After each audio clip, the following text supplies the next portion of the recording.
viewers, and welcome to the worst heatwave in the history of the UK so far, on record at least.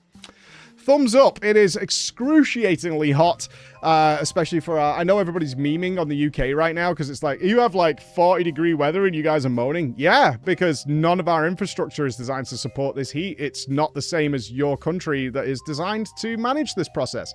Ours is quite the opposite. We just had a notification this morning from our government that please stop buying air conditioning units because that's not helping. Good luck. Good luck with that. Either way, we are about to... This was a challenge. There's an interesting little bit of deep lore for this. We have a private Discord for our top-tier supporters who've been with us for a very long time. Obviously, support the whole team in financial way and in also feedback. And on the quiet regularly. They're a very good bunch of people. We have game nights and things. And in there, they'd put forward like, Mike hasn't done a proper blind playthrough in ages. Usually when we say a blind playthrough, like we just did with Dead Rising, it's a game I know nothing about. So we're going to jump in without knowing anything, even though it's an older game, and see what's there. Does it still land in 2026? Was this a franchise we, you, me, or anybody missed, and is actually worth a playthrough? Like, a lot of fans of those games. The true blind playthrough, we've only done a few times. This is where I play without checking anything, and this is a trust system, but anybody who's watched any of these knows that it's fine. I don't cheat. I don't even have chat. I don't have any interaction with my live audience whatsoever, and I play the game based on what the game is presenting to me and figuring out. So we've done this with Path of Exile, Terraria, we've done it on something else as well. Monster Hunter. Monster Hunter was an interesting one. I did not interact with my chat for 2 weeks, which was very weird as a streamer, let me tell you. But they said they hadn't done it for a while. So my team got to work. And what they came up with was Kerbal Space Program. Now, I'm not going to lie. I don't know anything about it. I've never played it. I've never watched anything of it. It's not like we see a Kerbal... Any games that kind of fall in this category, I may have seen like a GDQ run or something like that. But there's no speedruns as far as I know of Kerbal Space Program. But there probably is, but I haven't ever seen one. But for me, similar to Iron Turret, I think is what it's called, that we reviewed last week. This looked to me like the mega nerd game, which I generally just do not have the patience for. I understand the appeal. I'm not an idiot. I get the appeal of getting the weight ratios right and the trajectories correct and all those kinds of things and building this rocket that's able to achieve wonderful things. I totally get it. It's usually not for me, so I glossed over it. But the team was like, we think you'll have fun with it, and we want to see how you fare with this game.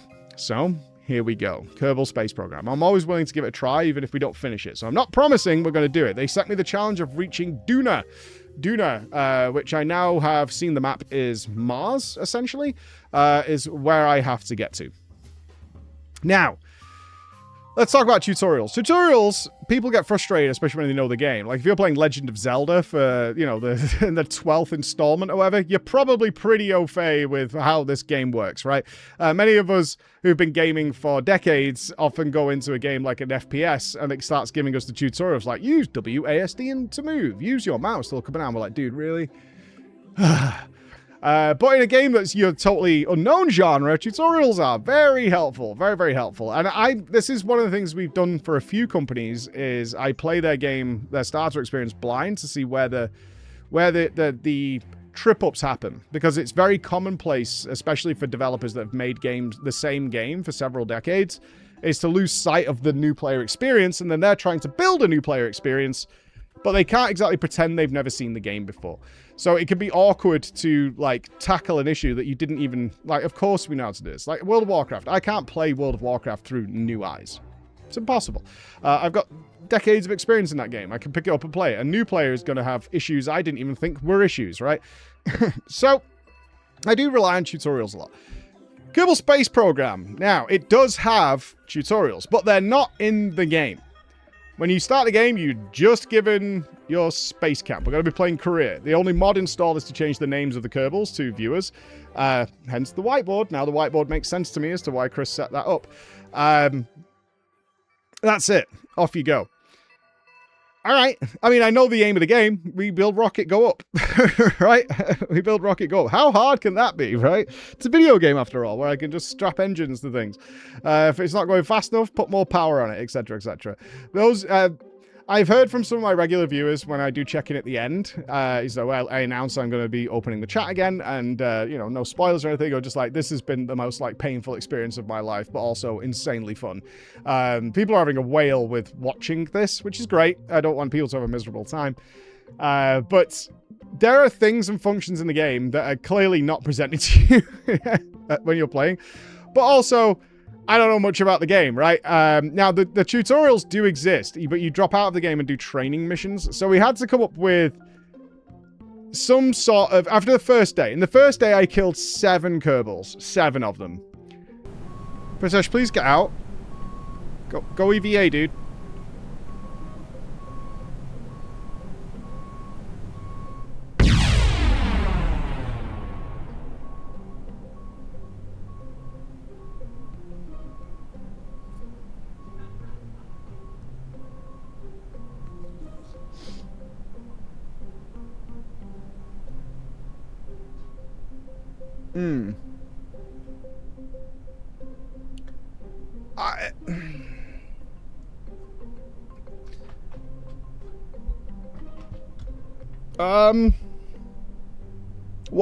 Why wouldn't Pritesh use the parachute that I provided for him?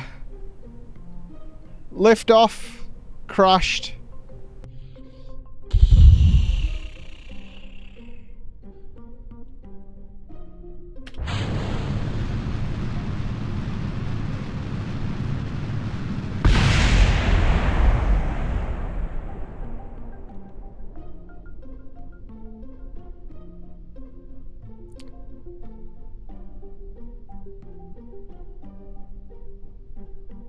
I did press P.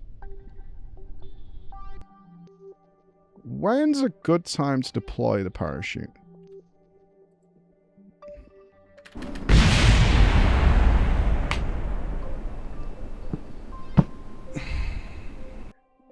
Trying to figure out the parachute system and how that worked.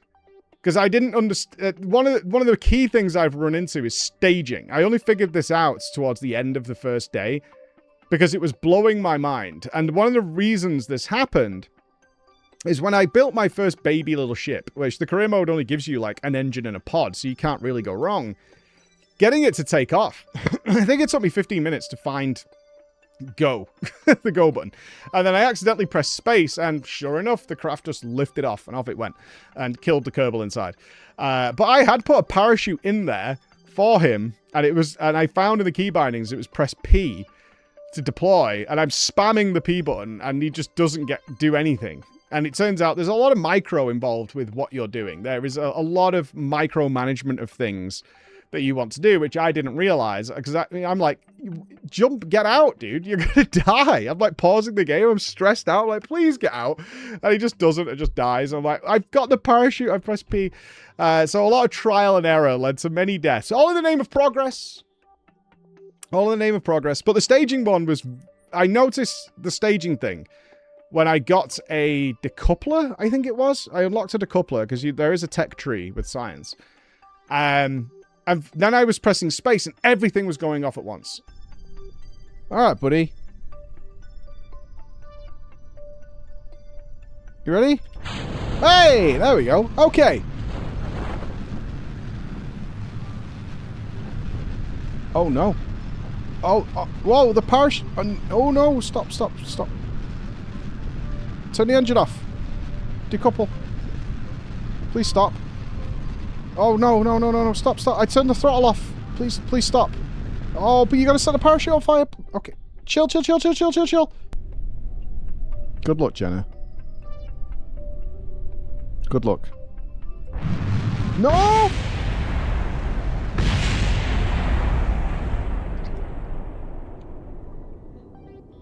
It highlighted both of them. And I was like, something's wrong here. I think I found space at the start of the game. The space bar.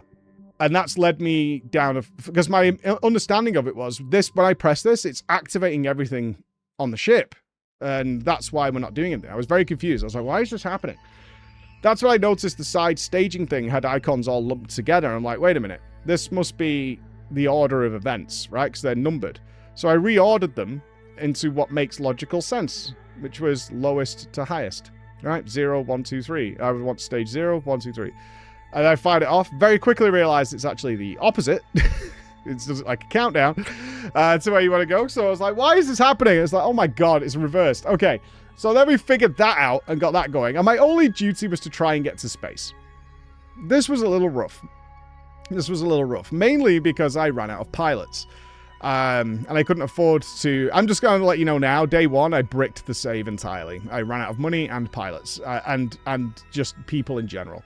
But I didn't know why a pilot was important, because the game doesn't tell you. It just has pilots, engineers, and scientists. Now, logic tells you want your pilot flying the ship. Duh. I don't know why.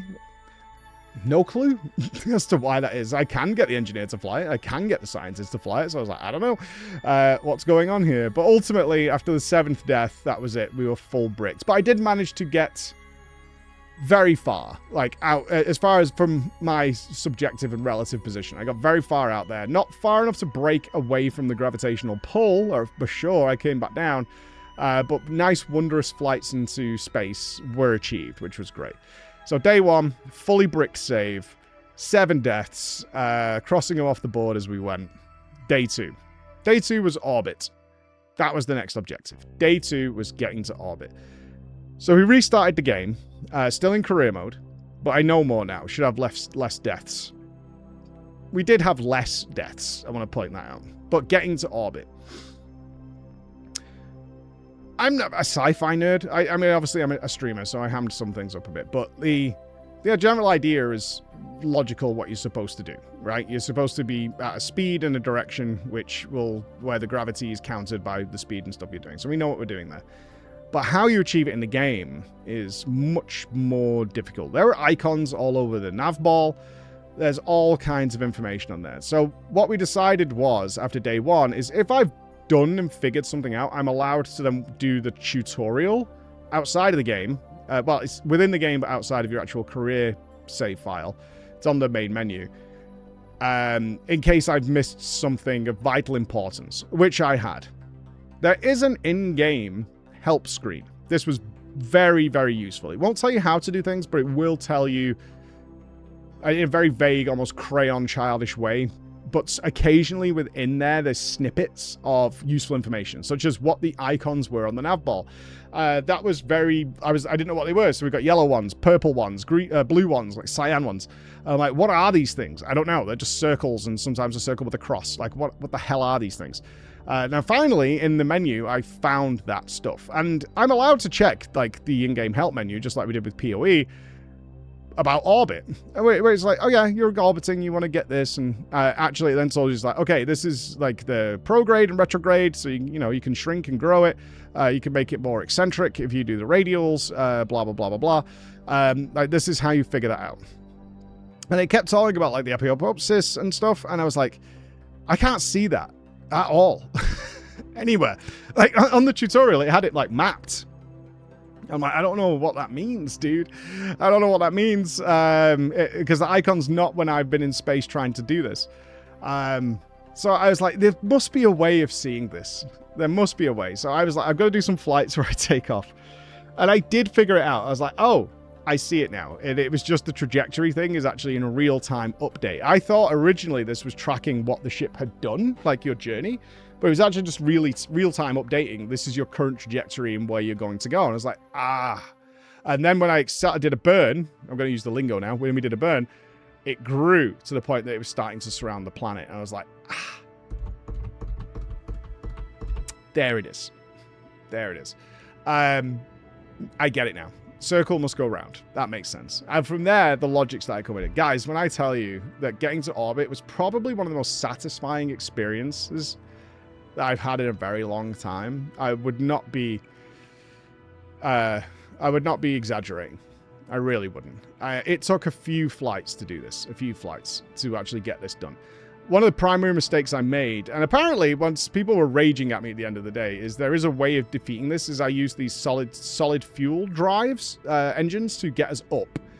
And on the screen, it was like, you need to be turning earlier so that you're transferring a lot of that energy into also going sideways. So you're not going up. They call it gravity turn. You're not going up and then trying to turn into the orbit. You want to be doing a curve, which, duh. But when I was flying this thing, holding down the, like, pitch to get where we need to go was not happening. I was, like, hammering it, and it would barely turn, which I know is a feature of these types of engines. And I should have been using a different type of engine. But I didn't have it, so whatever. But I did figure out, you know, building a ship and then building a ship on top of a ship, essentially. So this is going to get us up, and then we're going to decouple that and throw that all away, and then we're going to have another ship, which is going to allow us to control the space. And I got so close so many times. Crazy close so many times. So many times we ran out of fuel and came crashing back down. Like, I'm talking on the actual, like, screen showing the trajectory millimeters away from achieving orbit. It was pain. It was, my soul was pain. It was awful. A little tweak the ship here, a little tweak here, trying to get more fuel so we got a bit more burn time, blah, blah, blah, blah, blah, trying to get the angle a little better, taking off. And eventually I did it. I was so pleased. Like, that satisfaction was like, I get the joy of the game here. I get it. I really get it. Unfortunately, I'd run out of fuel.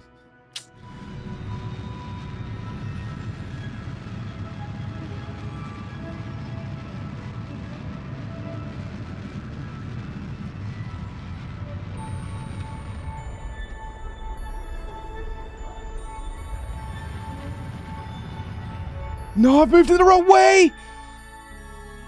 No! No! Ah!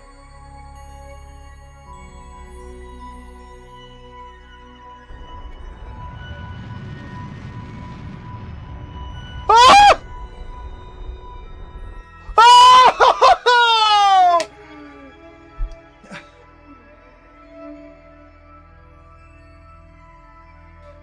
So currently, as it stands on this journey, I have a Kerbal named Boris Pavlov, and he is lost forever, I think. He is just orbiting Kerbin, whatever, Kerbal, whatever, it's Earth. He's just orbiting the planet, round and round, just lost forever.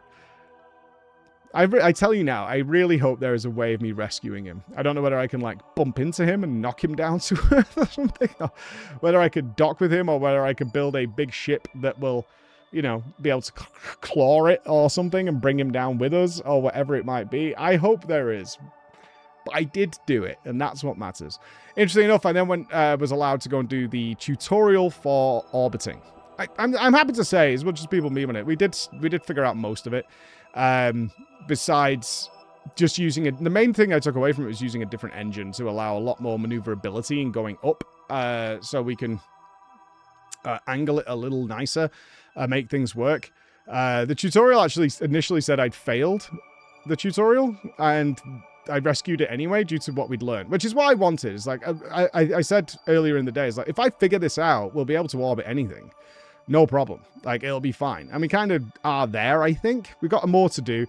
Need to get better at it, for sure. Needs to make it super comfortable. But as soon as one of the things I noticed in the tutorial mission was that the engines and the fuel I was using was infinitely better than what I had. I think genuinely I sent a trash can into orbit based on the tutorial ship, which was like, okay, you want to be using this stuff. And I was like, why do I have like 8 times more fuel than I had when I did this? And it's like, yeah, the tech tree is pretty important for being able to do later stuff. But that leaves us where we are. My next objective with this is, 1, to land after being in orbit. I will forget about Boris for now. But get to the moon is my next stop. How we do that? I have an idea. I'll report back on whether it works or not. See you again, everybody. Bye-bye.